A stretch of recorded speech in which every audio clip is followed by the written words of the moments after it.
tie-in films are known for being kind of bad. Everyone is usually out of character, the plots make no sense, characters are introduced that we will never see again. For fans of the show, these tie-ins can be kind of irritating, and for people who have never seen the show, they're confused and don't know why their 12-year-old dragged them to see it. When they announced a My Hero Academia movie, I was excited for all of 20 minutes before realizing how terrible this could be, and then I locked myself in my panic room, which conveniently happened to show the movie on its opening night in the US. Boku no Movie Academia is such a surreal experience, so I'm gonna make a compliment sandwich for this film to hopefully keep the mobs off my ass long enough to find me a new panic room. For every negative thing I'm gonna say about this movie, I'm also gonna give a slight positive. I also don't feel like doing a rundown of the plot, so this is gonna be more just a list of things I want to talk about and less a review. Good?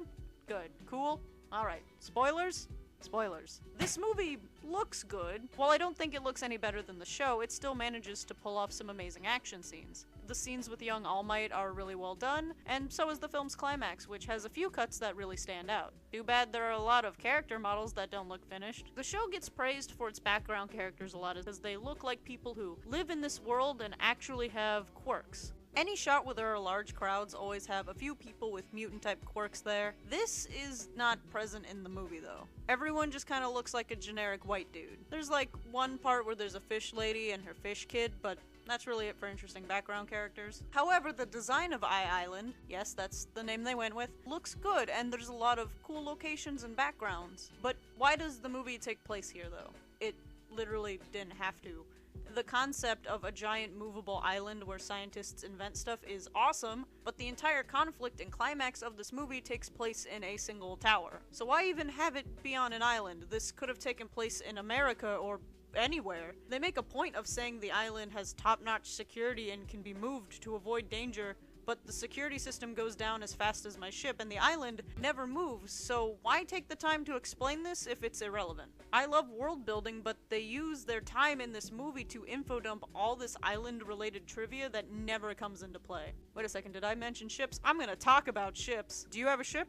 Well, chances are they get some weird screen time. You like Shoji and Tokiyami? You get some of that. Deku and Ochako? Fuck yeah, you got some of that. You like Momojiro? Oh boy, do I got some for you. For some reason, there's some romantic subtext with Deku and this girl whose name I didn't commit to memory, so let's just Google a list of generic white girl names. So Lindsay here is a third year at Island Academy, yes, that's what they call it, and she's got some huge ideas for the future of hero society. It does nothing to further either of their characters through the course of this film's run. The best pairing this movie decided to show off, though, is the oh-so-wonderful Kirishima and Bakugo ship that I wholeheartedly support. I do want to talk about this because they are a couple in this movie and no one can convince me otherwise. They're sharing a romantic hotel suite, Kirishima packed for Bakugo. They have a cliche lost couple thing going on where Bakugo wants to ask for directions but Kirishima's positive everything's fine and it's not. One of the best things about this movie is everyone is super in character the entire time. Like I said before, a lot of anime movies will make their characters stupid for the sake of whatever dumb plot they decided to come up with, but Two Heroes doesn't do this.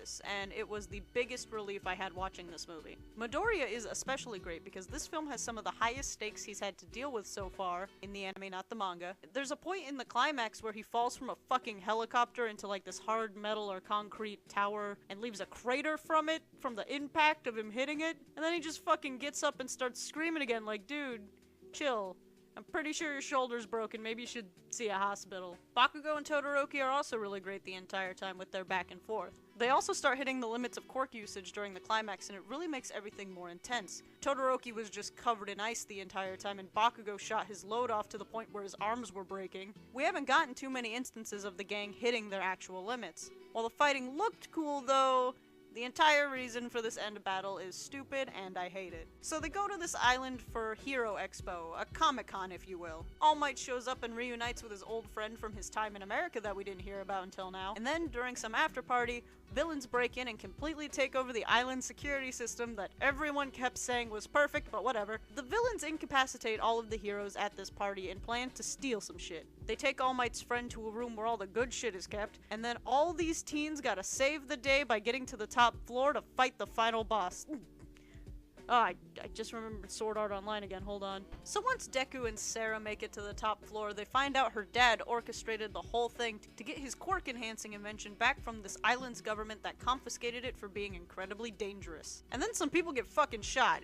It's similar to the scene from Season 3 where that villain from the League just pulls out an actual gun, but this time people who get shot aren't Tetsu. The villain has a cool offensive quirk, but he's like the only person in this universe that realized that guns could be more effective than their quirk.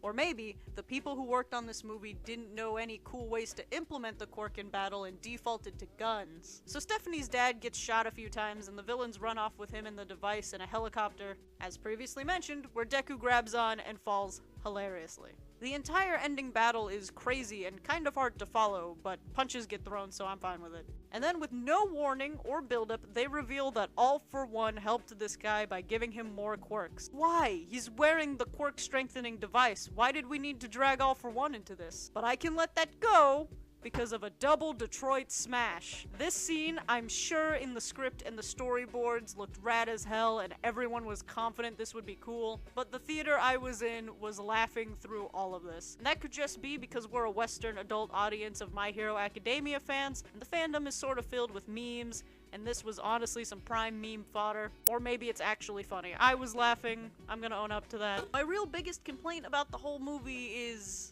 Mineta is in it way too much. There is more Mineta than anyone would ever want in anything. He has more lines than Todoroki, an actual fan favorite character. But Mineta gets time to shine, I guess. They would rather give us him than anyone else. I would take Tailman before Mineta. There's just way too much talk about harems in this movie, and he's a bad influence on Kaminari. After seeing this movie, I don't really feel one way or the other about it. It's not terrible, but it's also not good.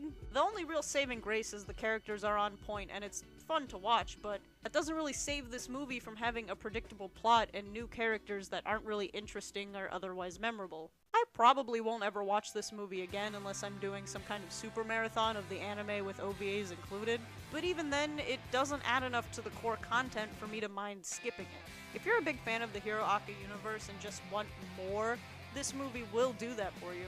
At the end of the day, it's okay though. It's a 5 out of 10. Be sure to give this video a like and subscribe for some more amazing anime content. Did anyone else notice how many shots of bare feet this movie had? It's weird, right? Like someone on the staff had a foot fetish? I'd bet money on that.